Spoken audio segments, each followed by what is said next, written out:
रजीम बिस्मिल्लाहिर्रहमानिर्रहीम। शुरू अल्लाह के नाम के साथ जो बेहद मेहरबान नहायत रहम वाला है। मेरे मोहतरम दोस्तों, बुज़ुर्ग अज़ीज़ों, गुज़िश्ता हफ़्ते में सूरह निसा का 15वें रुकू का निस्फ़ बयान किया गया, जिसमें हुक्म था अल्लाह के रास्ते में क़ुरबानी और हिजरत का पूरा उन्वान कि हिजरत कितने किस्म की होती है। अब जब बंदा अल्लाह के रास्ते में क़ुरबानियों पर निकलता है और दीन के बड़े अहम तकाज़े होते हैं, तो उन तकाज़ों में एक बड़ा तकाज़ा जो बहुत अहम फ़रीज़ा है इस्लाम का, वो है नमाज। तो जब बंदा अल्लाह के रास्ते में हो, किसी तकाज़े पर हो, ग़ज़वे में, और नमाज का वक्त आ जाए, तो उस मौके पर क्या करना चाहिए। ये वाक़े पर जो ये आयत नाज़िल हुई हैं, इसके मुताल्लिक़ कई वाक़यात मुफ़स्सिरीन ने नक़ल किए शान नुज़ूल में, और उन सबको यकजा किया जाए तो बात एक ही साबित होती है कि अल्लाह के रास्ते में हुक्म पूरा करने का मसला। एक सहाबी हैं और अब तक हुक्म नहीं आया था कि नमाज कैसे पढ़ना है। एक चीज़ सलातुल खौफ की है और एक है कसर की। दो मसले आज इस रुकू में बयान किए गए। लोग पूछते हैं कि कसर का हुक्म तो लगाया जाता है, कसर का हुक्म कहाँ है? कुरान में मौजूद है। और सलातुल खौफ तमाम अइम्मा का, चारों मसालिक के और जमहूर उलमा सब का इत्तेफाक है कि सिर्फ़ आप सल्लल्लाहु अलैहि वसल्लम के ज़माने में ही सलातुल खौफ नहीं, बल्कि क़यामत तक सलातुल खौफ का हुक्म बाक़ी रहेगा। क्योंकि यहाँ आयत में जो एक बात आई है कि अगर आप उनमें मौजूद हों तो नमाज का ये तरीक़ा जो बयान किया है, इस तरीक़े पर नमाज को क़ायम करें। अब लोगों को बाज़ को इसमें शुबा हो गया कि आप मौजूद हों तो यानी नबी के ज़माने तक सलातुल खौफ, उसके बाद क्या करेंगे फिर उम्मत। तो उलमा ने इसकी वजाहत की है कि कई हुक्म आप सल्लल्लाहु अलैहि वसल्लम के ज़माने में ही शरीयत तमाम हुई है और हुक्म आप ही को दिया गया। तो अगर इस तरह सोचेंगे तो सारे हुक्म तो नबी के ज़माने के ही हुए, तो फिर बाद वालों के लिए क्या बनेगा। तो वो तो आप तो आइडियल हैं, उस्वा हैं पूरी उम्मत इंसानियत के लिए। तो रहती क़यामत तक के लिए अहकामात आप पर आए। तो पहला मसला कि जब तुम सफ़र करो तो उसमें क्या हुक्म लगेगा।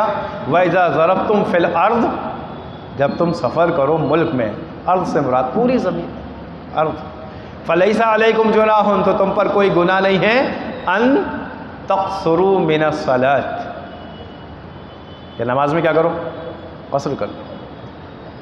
कसर के मायने क्या होते हैं? कम करना, छोटा करना। कसीर के मायने उससे भी छोटे होते हैं कि तक़सुर यानी कसर करो।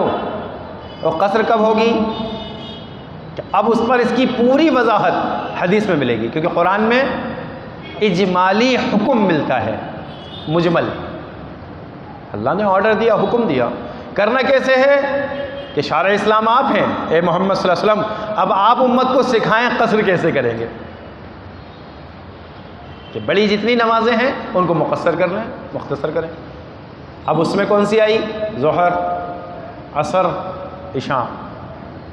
ये तीन नमाजें कौन सी हैं? 4-4 रकातों वाली। अब इसमें कसर कैसे होगा? 2-2 रकात के साथ। आसान हो गया कि जब सफ़र में हो, और सफ़र इल्लत असल सफ़र है,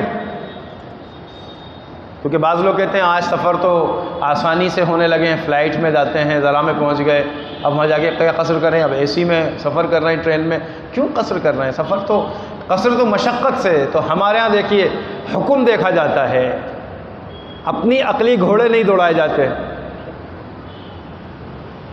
वरना अकल क्या कह रही है कि पहले घोड़ों पर थे, मशक्क़त के सफ़र थे, गर्मी धूप बारिश सब बर्दाश्त करना थी, तो कसर का हुक्म शायद उस ज़माने में होगा। इस ज़माने में अक्लमंद और दाना लोग ऐसे ही बारीकियाँ निकालें अपनी तरफ से। उलमाए माहिरीन ने ये लिखा है, फ़ुक़हा ने, कि सफ़र इल्लत है, तकलीफ़ या मशक्क़त इल्लत नहीं है।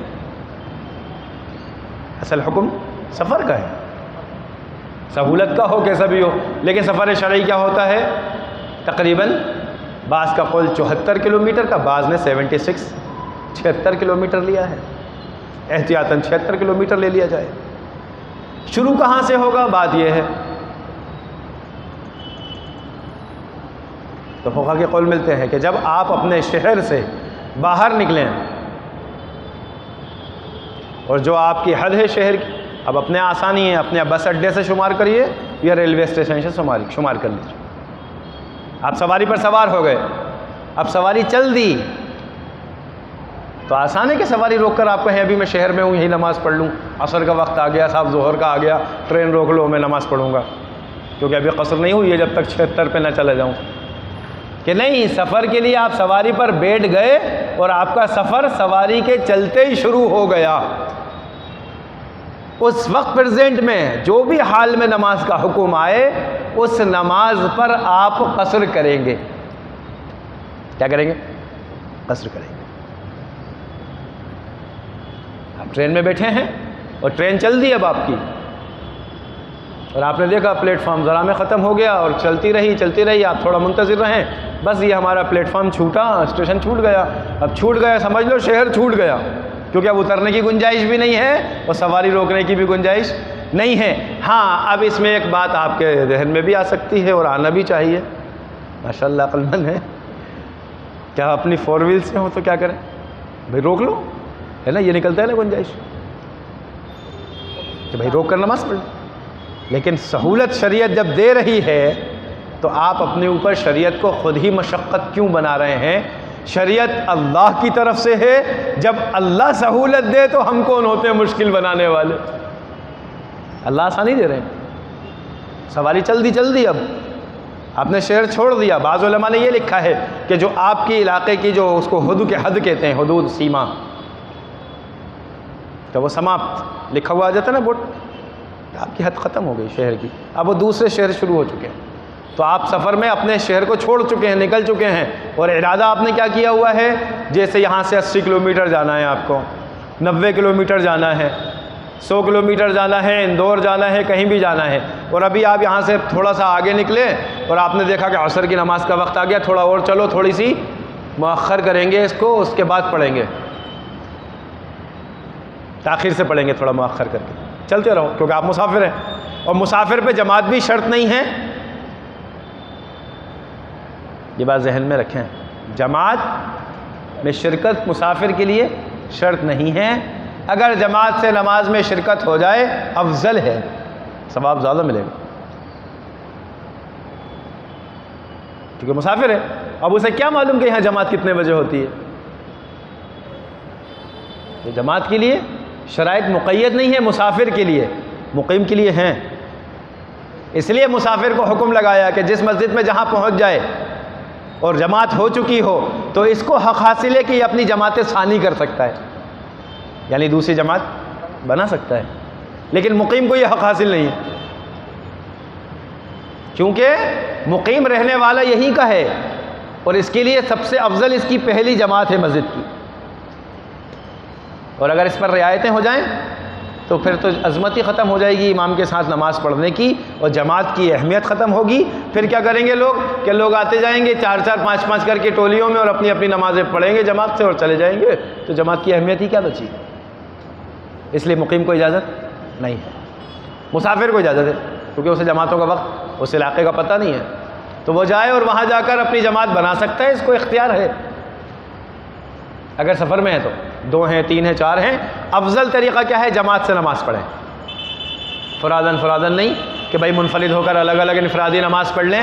अफजल तरीक़ा क्या है? 3 लोग सफ़र कर रहे हैं, 4 लोग, क्योंकि अल्लाह के रसूल की अहादीस मौजूद है, बेहतरीन सफ़र जिसमें कम से कम 3 लोग हों। अकेला तो बकरी की तरह है और भेड़िया बकरी को खा लेता है, और याद रखो इंसान का भेड़िया शैतान है। और आज के दौर में तो जाहिर सी बात है, बेचारा मुसलमान बकरी ही बना हुआ है, चारों तरफ भेड़िए ही दिखेंगे आपको। अकेले सफ़र वैसे भी मुनासिब नहीं है। क्या हम उसूल जब अल्लाह के रसूल ने बयान कर दिया तो अल्लाह के रसूल सल्लल्लाहु अलैहि वसल्लम को सारा इल्म अल्लाह की तरफ से मिला था। आपने फरमाया बेहतरीन सफ़र 3 की जमात या 4 की जमात हो, कि साथ जाएं और वहाँ पर क्या करें, जमात बनाकर नमाज़ पढ़ें। अब इसमें एक मसला इस वक्त के एतबार से समझ लें अच्छी तरह, जो फ़ुक़हा ने जदीद फतवा दिया है कि आपकी पूरी मुकम्मल जमात है 10-12 की, और आप स्टेशन पे खड़े हैं, रेलवे स्टेशन पे, हालात आप बेहतरीन तरीके से समझते हैं, तो आप अपनी ट्रेन के अंदर 2-2 की जोड़ बनाकर जमात से नमाज़ पढ़ें। ट्रेन के अंदर, क्या के अंदर, बड़ों की तरफ से हुक्म, ट्रेन के अंदर। आप ये ना सोचें कि पहले बड़ी सहूलतें थीं, प्लेटफार्म पे बाहर निकल कर अपन 10, 20, 15 की जमात बना लेते थे। वो हालात ऐसे नासाज हैं, और हालात नासाज हों तो क्या करना है, ये भी जनाब रसूलुल्लाह सल्लल्लाहु अलैहि वसल्लम ने बता दिया कि बैतुल्लाह में नमाज नहीं पढ़ने दोगे तो दार अरक़म में नमाज पढ़ेंगे। लेकिन इसका मतलब ये नहीं है कि हालात साजगार नहीं है तो नमाज ही नहीं पढ़ेंगे।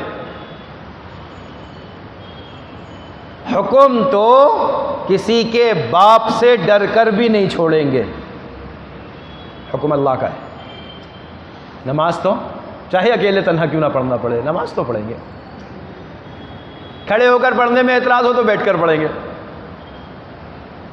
पूरी कोशिश करेंगे कि हुक्म पूरा हो जाए, क्योंकि याद रखना, बातिल चाहता ही यह है कि तुम्हें अल्लाह से दूर कर दे। कुरान कह चुका है इस बात को, बातिल चाहता ही है कि तुम्हें अल्लाह से दूर कर दे, वरना आपकी नमाज से क्या परेशानी होगी।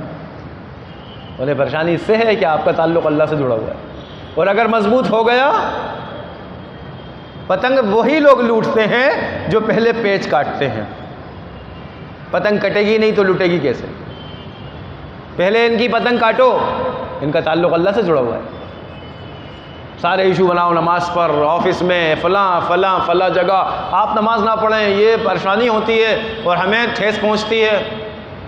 हमारी सुकून की नमाज से भी ठेस पहुंच जाती है कि नमाज से तकलीफ शैतान को ही होती है, और चलो सब शैतानी बने हुए हैं तो उनको तो छोड़ो। हुक्म हमें दिया गया है नमाज का, और देखो जब सफ़र में हुक्म है कसर कर लो, लेकिन हुक्म नहीं दिया नमाज छोड़ दो। और इससे आगे की बात कि इन खिफ्तुम, और अगर तुम को डर है, ये है सलातुल खौफ। कसर के फ़ौरन बाद हुक्म दे दिया कि अगर तुम्हें डर है, क्योंकि ये जब नाजिल हुई है जब वह सहाबी आगे बढ़े और उनको मुकाबले के लिए भेजा। सामने सब बनी हुई थी और ये आगे बढ़ रहे थे, और असर की नमाज का वक्त था, और उन्होंने देखा गुरूब होने वाला है और मेरी नमाज कज़ा हो जाएगी। तो चलते चलते, जबकि अभी हुक्म नहीं आया, और उन्होंने इशारे से अल्लाह अकबर के नियत बांध ली।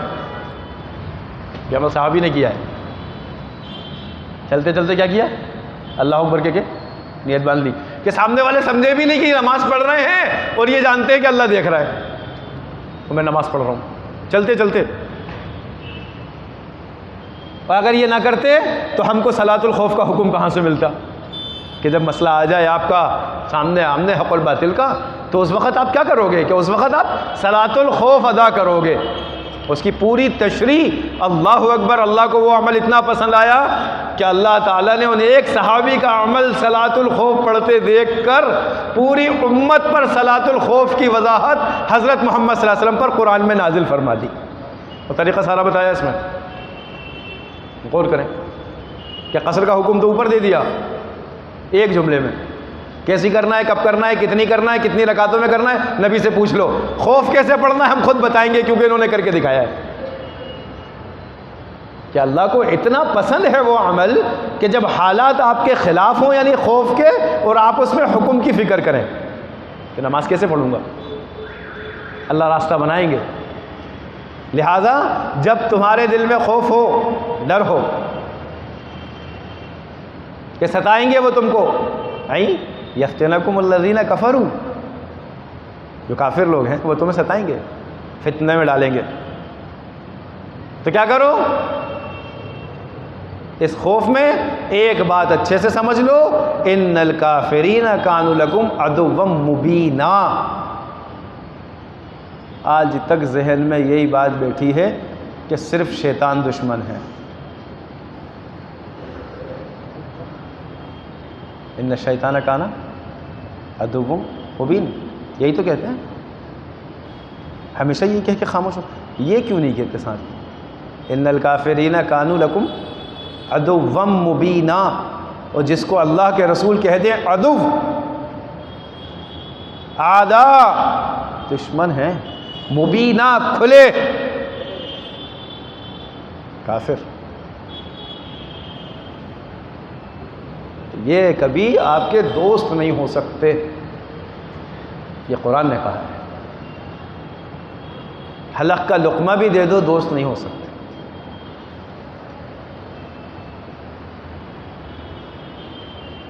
कि दोस्त कब होंगे? जब आप इनको दावत दोगे, तब तो उम्मीद है कि इंशाअल्लाह इस्लाम की तरफ ही आ जाएंगे। इसलिए कुरान ने कह दिया अदुव्व मुबीना, खुले हुए दुश्मन है। और जब इनका डरो तो क्या करो?